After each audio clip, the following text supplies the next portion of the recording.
नमस्कार, राष्ट्रबोध से मैं पवन केसवानी। छत्तीसगढ़ में सरकारी स्कूली शिक्षा को मजबूती प्रदान करने के लिए राज्य सरकार अपने बजट का करीब 12% खर्च करती है। छत्तीसगढ़ सरकार की ओर से 22,000 करोड़ से ज्यादा अकेले स्कूली शिक्षा में ही खर्च किया जाता है। इसमें से करीब 2,000 करोड़ रुपए का बजट समग्र शिक्षा के लिए रखा गया है। समग्र शिक्षा यानी वो व्यवसायिक कोर्स जिसे सरकारी स्कूल में पढ़ने वाले बच्चे कोई रोजगार उन्मुखी कोर्स कर सके, अपने पैरों पर खड़े हो सके। लेकिन आपको ये जानकर हैरानी होगी, इस 2,000 करोड़ की लूट के लिए अलग अलग 8 एजेंसियां काम करती है, जिन्हें ठेका दिया गया है लाखों बच्चों को पढ़ाने के लिए। इन 8 में से सिर्फ एक कंपनी छत्तीसगढ़ की है, बाकी सारी कंपनियां छत्तीसगढ़ की बाहर की है। इसमें से कंपनी है लर्नेट। इस कंपनी के प्रमुख कर्ता धर्ता हैं यशोधर सिंह और स्थानीय स्तर पर इनका काम देखते हैं लोकेश थवई।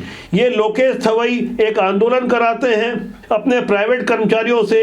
समग्र शिक्षा की आईएएस कमिश्नर किरण कौशल, जो कि आयुक्त हैं समग्र शिक्षा की, इनके कार्यालय का घेराव कराते हैं। दरअसल लर्नेट कंपनी के लोकेश थवई ने अयोग्य शिक्षकों की नियुक्ति की थी। जब इनकी चोरी रंगे हाथों पकड़ी गई तो शासन ने एमओयू साइन करने से इनकार कर दिया। तो उसके बाद रायपुर के समग्र शिक्षा कार्यालय का इन्होंने घेराव करा दिया। इन लोकेश थवई को यह लग रहा होगा कि इस तरह से घेराव कर शासन पर दबाव बनाकर करोड़ों रुपए की गैर कानूनी पेमेंट ली जा सकती है। यहाँ गौर करने वाली बात यह है कि 2023 में औद्योगिक भ्रमण के नाम पर करीब 40-50 लाख का फर्जी बिल लर्नेट की ओर से दिया गया था, जिसकी आज तक जांच रिपोर्ट उजागर नहीं हुई है। जबकि ऐसी कंपनियों के साथ जो एग्रीमेंट किया जाता है, जिसे मैं आपकी स्क्रीन में दिखा रहा हूं, इसमें साफ तौर पर लिखा हुआ है कि इनका अनुबंध कैसे समाप्त किया जा सकता है। जब ये कोई गलत काम करेंगे, चयन प्रक्रिया में पारदर्शिता नहीं रखेंगे, तो इनका एग्रीमेंट समाप्त हो जाएगा।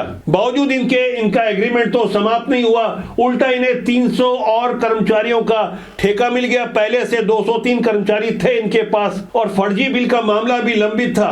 बावजूद इसके ये समग्र शिक्षा कार्यालय का एक आईएएस एमडी किरण कौशल के कार्यालय का घेराव करवा रहे हैं, जो समग्र शिक्षा विभाग की कमिश्नर हैं। इससे आप अंदाजा लगा सकते हैं कि छत्तीसगढ़ से बाहर से आई हुई ऐसी कंपनियों ने छत्तीसगढ़ की समग्र शिक्षा का किस तरह से हाल बेहाल कर रखा है। कुल मिलाकर फिलहाल छत्तीसगढ़ में 8 एजेंसियों को ठेका दिया गया है कि वो छत्तीसगढ़ के लाखों बच्चों को समग्र शिक्षा दिलवा सकें, जिनके द्वारा health care, IT, agriculture, media, retail, telecom, electronics जैसे तमाम वो ऐसे विभाग हैं जहां बच्चों को स्किल्ड बनाना था। इनके लिए ठेका पाने वाली कंपनियां हैं निटकॉन, स्किल ट्री और इंडस। मैंने जो तीनों नाम बताए, इसके प्रमुख कर्ता धर्ता हैं रुस्तम गेरेवाल, जो कि महाराष्ट्र के हैं। अरबों रुपए का इनका बिल बनता है। इसी तरह छत्तीसगढ़ की एकमात्र कंपनी है आईसेक्ट, जिनके द्वारा रमन यूनिवर्सिटी बिलासपुर में चलाई जाती है। उसके विरुद्ध भी लगातार भ्रष्टाचार के आरोप लगते रहे हैं। 420 का मामला इनके संचालक के विरुद्ध पहले ही लगा हुआ है।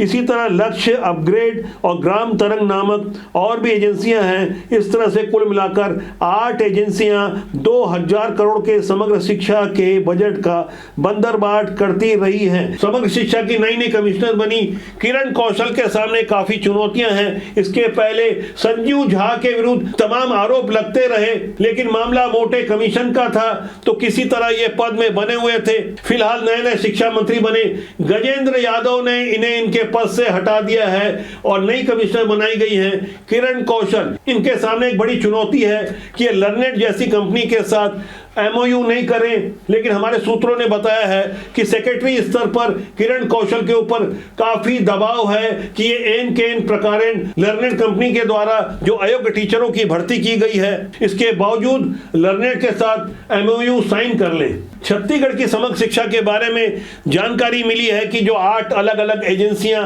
कार्यरत है, इनके द्वारा 1184 कर्मचारी पहले नियुक्त किए गए थे। हाल में ही जो मंजूरी मिली है वो 1100 कर्मचारियों की मिली है। इन 1100 में से करीब 800 की नियुक्तियां हो चुकी है। अब जिनकी नियुक्तियां हुई है उनकी यदि बारीकी से पड़ताल की जाए तो पता चलेगा कि यहां भी 2 से 3 लाख रुपए प्रति नियुक्ति का खेला हुआ है। अब आप सोच रहे होंगे कोई प्राइवेट नौकरी के लिए इस तरह से 2 से 3 लाख क्यों देता है, तो यहां भी मामला बड़ा स्पष्ट है। जब पैसों का बंदरबाट होता है तो कमीशन हर स्तर पर बढ़ता है। पेमेंट के अलावा भी बहुत कुछ मिलता है। 2000 करोड़ का खेल छत्तीसगढ़ में समग्र शिक्षा के माध्यम से पिछली भूपेश बघेल सरकार के जमाने से बहुत जबरदस्त तरीके से चलता रहा है। एक तरीके से पूरा सिंडिकेट गिरोह काम करता है, सब मिलजुल कर काम करते हैं। शासन स्तर पर भी कई भ्रष्ट कर्मचारी अधिकारी हैं जिनकी जेबें गर्म होती रहती है, लेकिन कीमत चुकाई जाती है छत्तीसगढ़ के भविष्य के साथ सौदागिरी करते हुए। यानी छत्तीसगढ़ में समग्र शिक्षा के नाम पर इतना बड़ा महापाप चलता रहा है, जिस पर यदि फौरन अंकुश नहीं लगाया गया तो इसका साफ तौर पर असर देखने को मिलेगा आने वाले छत्तीसगढ़ के भविष्य के लिए। जब लाखों बच्चे कल के युवा बनेंगे, रोजगार के लिए कहीं जाएंगे, तो उनके पास वो कोर्स मिल सकता था, लेकिन समग्र शिक्षा के ऐसे भ्रष्टाचार के कारण स्कूलों में पढ़ने वाले लाखों बच्चे व्यावसायिक कोर्स से वंचित रह जाएंगे। सिर्फ और सिर्फ भ्रष्टाचार के कारण, बेईमानी के कारण, सिंडिकेट गिरोह के कारण, जिस पर शीघ्र अंकुश लगाना बहुत जरूरी है। समग्र शिक्षा के ऐसे ही घपले घोटालों को लेकर हमने पहले भी एक खबर दिखाई थी जिसका हेडिंग था छत्तीसगढ़ में बाहरी कंपनियों द्वारा जबरदस्त लूट, जिसमें हमने वो सारी बातें सिलसिलेवार ढंग से बताई थी। वैसे मैं यहां स्पष्ट कर दूं, मौजूदा समय में जो नए नए शिक्षा मंत्री बनाए गए हैं, गजेंद्र यादव की जानकारी में मोटा मोटी ये सारी बातें आ चुकी है। अंकुश लगाने की कार्रवाई भी शुरू हो चुकी है। तभी समग्र शिक्षा में सालों से कुंडली मारकर बैठे IAS संजीव झा को उनके पद से हटाया गया है। कुछ नई शुरुआत हो रही है जिसका हमें स्वागत करना चाहिए, लेकिन पहले से जो तंत्र काम कर रहा है उस पर भी कड़ाई से कार्रवाई की बहुत ज्यादा आवश्यकता है। शासन स्तर पर कलम से बुलडोजर एक्शन की आवश्यकता है, सर्जिकल स्ट्राइक की आवश्यकता है। इसके लिए मजबूत इच्छा शक्ति के साथ, साफ नियत के साथ हमें उम्मीद है आने वाले दिनों में कुछ बड़ी कार्रवाई होगी। अंदर खाने की कुछ बातें हमारे पास चलकर आ रही है। मजबूत प्रमाण के साथ हम दूध का दूध और पानी का पानी करेंगे। बहुत जल्दी कई चेहरे हम बेनकाब करेंगे। हमारा आपसे आग्रह है कि अच्छे लोगों को राजनीति और समाज सेवा में प्रमोट करें, जिसके माध्यम से देश और समाज का भला हो सके।